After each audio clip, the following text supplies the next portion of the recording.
Depois de bater 4,70 em julho, o dólar disparou quase 10% e está perto dos 5,20, o maior valor desde março desse ano. No mesmo período, a Bolsa Brasileira já caiu mais de 7% e já está abaixo dos 115 mil pontos. Quando a moeda americana estava nas mínimas, bancos como o Goldman Sachs chegaram a dizer que o valor justo do dólar seria de R$ 4,30. Hoje, está parecendo mais fácil a gente chegar nos 5,30. O que será que mudou em tão pouco tempo? Será que isso é culpa de fatores internos aqui do Brasil ou é uma coisa que está acontecendo no mundo inteiro? Muita gente tem procurado a resposta para essa pergunta no lugar errado e tomado mais decisões por causa disso. Então, nesse vídeo, eu vou contar o que está acontecendo no Brasil e no mundo que explica essa disparada do dólar e a queda do Ibovespa. Há menos de 3 meses, em julho, o dólar batia sua mínima do ano em R$ 4,73. A bolsa superava os 121 mil pontos e todo mundo estava ganhando dinheiro. Até que no dia 2 de agosto, o Banco Central iniciou um novo ciclo de redução da taxa Selic com um corte de 0,5%. Parecia uma boa notícia. Afinal, quando a taxa de juros cai, a economia ganha força, os lucros das empresas aumentam e a bolsa sobe. 45 dias depois do primeiro corte, mais uma redução de meio ponto percentual na Selic. Mesmo assim, a bolsa seguiu caindo. O problema é que ninguém está olhando para a taxa de juros brasileira agora. O foco do mundo inteiro está nas taxas de juros americanas, que não param de subir. Acontece que a taxa de juros dos Estados Unidos, definida pelo Fed, o Banco Central Americano, é referência para as taxas de juros do mundo inteiro e influencia diretamente o preço das ações e o valor do câmbio. Como os Estados Unidos são o país mais seguro para se investir, os títulos do governo americano são vistos como um investimento sem risco do mundo. Ou seja, não faz sentido investir em nada que pague menos que os títulos do governo americano. Afinal, para que correr um risco maior para ter um retorno menor? Então, quando a taxa de juros dos Estados Unidos sobe, muito dinheiro é deslocado de outros investimentos direto para a renda fixa americana. É por isso que as bolsas do mundo inteiro caem e o dólar sobe quando o Fed aumenta os juros. Se o mercado começa a vender seus ativos ao redor do mundo para comprar títulos americanos, a demanda por dólares fica muito alta e a moeda se valoriza. Aqui no Brasil, a alta já passa dos 8,5% em 10 semanas. Mas não vai pensando que isso é exclusividade brasileira, não. O dólar tem subido não só em relação ao real, mas em relação a várias moedas. O DXY, que é um índice que mede o desempenho do dólar contra uma cesta de 6 moedas fortes, subiu mais de 6% desde o final de julho. Entre essas moedas estão o euro, a libra, o franco suíço e o iene japonês. Ou seja, mesmo considerando as moedas mais fortes do mundo, o dólar subiu bastante nos últimos meses. Claro que o Brasil, como um país emergente, é mais instável e arriscado que países como Suíça ou Japão, então é normal que quando o dólar suba nesses países, ele suba ainda mais por aqui. Mas qual é o motivo dessa alta dos juros nos Estados Unidos? Bom, a década de 2010 foi marcada por taxas de juros zeradas ou até negativas nos países desenvolvidos e agora a economia mundial parece estar voltando ao normal. Depois dos estragos da crise de 2008, o Fed deixou a taxa abaixo de 0,5% por mais de 8 anos, uma tentativa de estimular a economia. Um grande risco de tomar medidas extremamente estimulativas assim é a inflação, já que o crédito fica muito barato, as pessoas começam a consumir mais, as empresas contratam mais e colocam mais renda na mão da população. Por isso, os preços tendem a subir.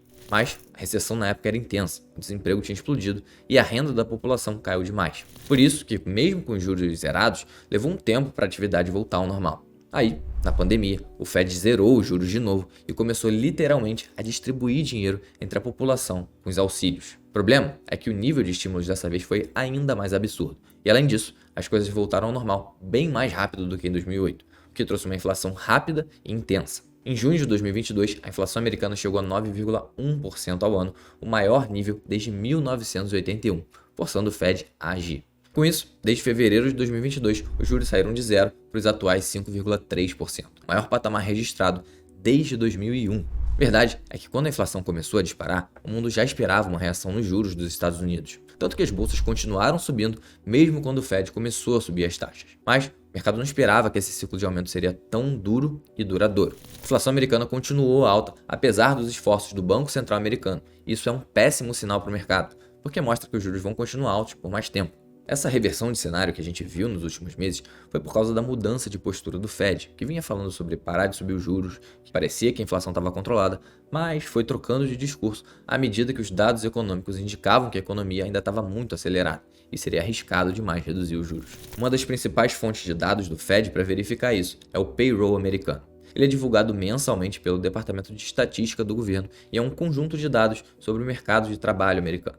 A divulgação desses dados é muito importante para o mercado financeiro, porque com base neles dá para ter uma noção de qual vai ser o posicionamento do Fed com relação aos juros. No payroll são divulgados o número de vagas de trabalho abertas no mês, o salário médio por hora e a taxa de desemprego.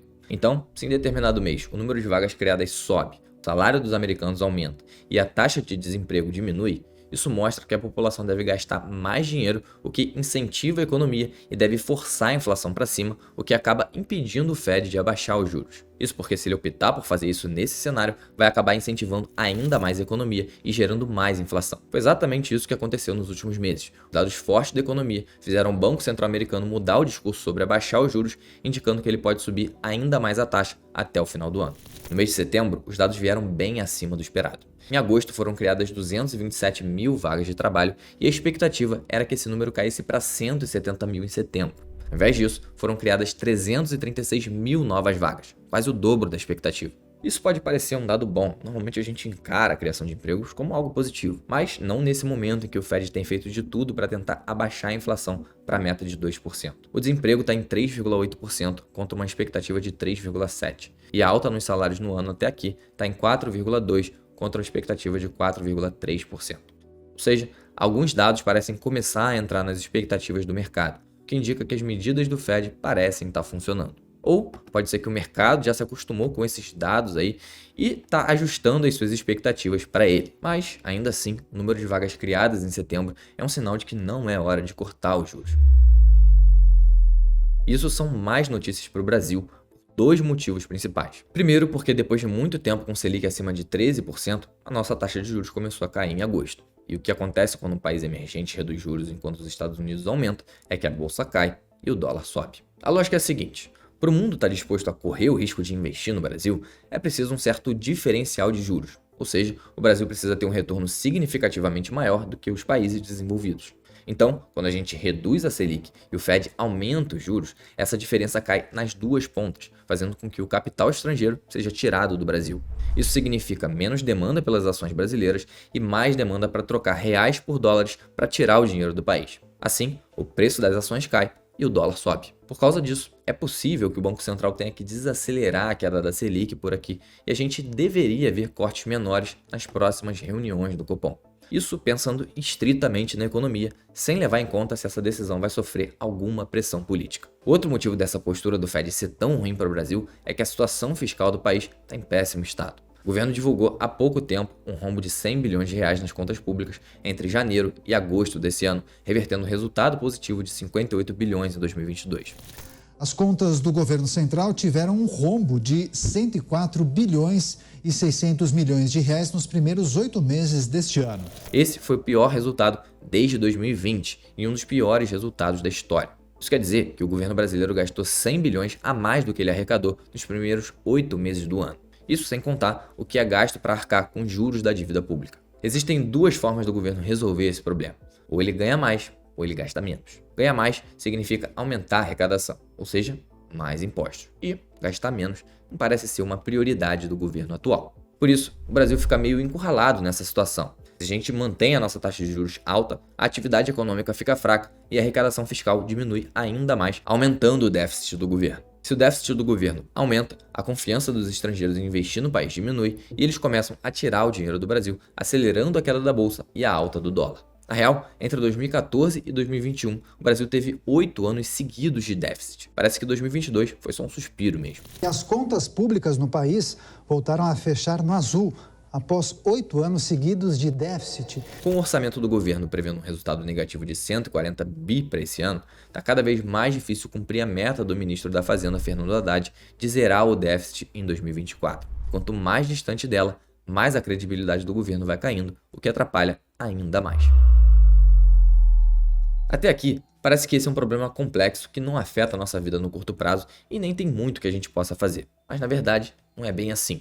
Tudo isso que eu estou te falando já está impactando e muito os investimentos, inclusive na renda fixa. Lá no início do ano, quando rolou uma mini crise bancária nos Estados Unidos e 3 bancos quebraram, o que aconteceu foi o que a gente chama de crise de liquidez. Funciona assim: um banco deixa parte do seu dinheiro investido em títulos do governo para formar as suas reservas. Mas, se os juros começam a subir muito rápido, o preço desses títulos no mercado cai por conta da marcação a mercado. O que aconteceu com esses bancos foi que essa alta dos juros fez os títulos que eles tinham valerem bem menos. E quando isso aconteceu, os clientes correram para sacar o dinheiro de lá e os bancos não conseguiram novos financiamentos a tempo. Mas esse tipo de situação não ficou restrita aos bancos. A WeWork, por exemplo, deixou de pagar uma dívida de 92 milhões de dólares no dia 2 de outubro e a ação caiu mais de 20%. Agora, eles têm até o início de novembro para pagar, para não ser considerado calote. Situações assim podem se tornar cada vez mais comuns. Empresas que nunca deram lucro, cresceram sempre com base em captar dinheiro com investidores, vão começar a sofrer com a alta dos juros. Essas são as consequências de uma década inteira de juros zerados. O dinheiro fica muito acessível, os investidores e bancos começam a financiar muitos projetos porque não tem onde aplicar o dinheiro. Aí, essas empresas que não são lucrativas começam a se endividar demais. Até que uma hora a festa acaba e agora as empresas têm que arcar com 5% de juros ao ano em cima dessas dívidas bilionárias. Outro impacto direto de tudo isso nas nossas vidas está na gasolina, que depende do preço do petróleo. Entre o final de setembro e o começo de outubro, o petróleo já caiu mais de 10%. Mesmo com a OPEP reduzindo a produção em 1 milhão de barris por dia desde maio, o impacto de uma alta de juros nos Estados Unidos é suficiente para derrubar o preço do barril. Isso mostra o poder que o Fed tem nas mãos ao controlar a taxa de juros americana. Agora, com uma outra guerra ali no Oriente Médio, o preço do petróleo disparou no mercado e vai virar de novo uma pressão inflacionária para o mundo inteiro. E se isso acontece, é mais um motivo para os americanos não diminuírem os juros tão cedo. Diante de tudo isso, o que fazer com os nossos investimentos? Isso muda muita coisa na bolsa e no dólar, mas como fica a renda fixa, por exemplo? Bom, mesmo com a Selic, a taxa de juros de curto prazo, em queda, essa alta nos juros americanos fizeram a taxa de juros longa disparar no Brasil. Então, eu tenho duas notícias para você, uma boa e uma ruim. A notícia boa é que a partir de agora você consegue encontrar títulos com taxas de retorno bem melhores no mercado. Então, se você está com dinheiro para investir ou vai fazer aporte nos próximos meses, essa pode ser uma oportunidade. Por exemplo, no momento que eu estou gravando esse vídeo, dá para encontrar títulos do Tesouro Brasileiro pagando até IPCA mais 5,92% ao ano, sem pagamento de juros semestrais. E se você for para títulos mais longos ainda, como os do Tesouro Renda Mais, que foi lançado recentemente com foco em aposentadoria, você consegue encontrar taxas de até IPCA mais 5,97%. A notícia ruim é que os preços dos títulos que você já tem provavelmente estão caindo. Não é um problema caso você queira segurar esse título até o vencimento, mas caso você precise vender antes, aí sim você pode ter prejuízo. Outra oportunidade interessante é o investimento em renda fixa americana. Hoje você consegue encontrar oportunidades lá pagando quase 7% ao ano. Nesse caso aqui, inclusive, de uma empresa brasileira que é a JBS, mas também tem outras aqui como o Citi e o Goldman Sachs. E também dá para investir direto no Tesouro Americano, que está pagando quase 5% ao ano. Lembrando que nesse caso você ainda ganha a variação do dólar caso o real se desvalorize ainda mais. A única coisa que você precisa se atentar é que esses investimentos têm um mínimo para investir, que pode não ser pouco para muita gente. Por exemplo, esse bonde da JBS tem um valor unitário de 808 dólares e você precisa comprar no mínimo 5. Ou seja, isso dá aí mais de 20 mil reais que você teria que investir só nesse título. E o ideal é que você ainda diversifique a sua carteira para não correr um risco exagerado. Uma outra opção para quem não tem esse dinheiro todo seria investir em ETFs que compram renda fixa, como por exemplo o LQD, o TLT, o STIP, tem vários. Esses rendimentos são bem altos falando dos Estados Unidos, tá?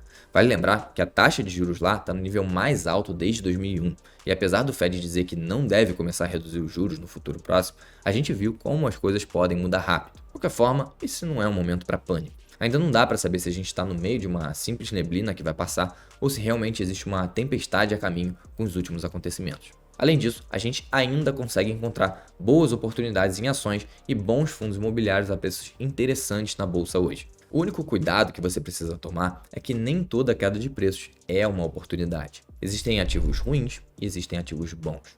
Os bons não ficam baratos por muito tempo, mas os ruins tendem a ficar cada vez mais baratos. Por isso, se você quiser ajuda profissional com seus investimentos em bolsa de valores, aqui embaixo tem um link para você conhecer as carteiras recomendadas da Vagos. Eu espero que você tenha gostado desse vídeo e eu te vejo no próximo.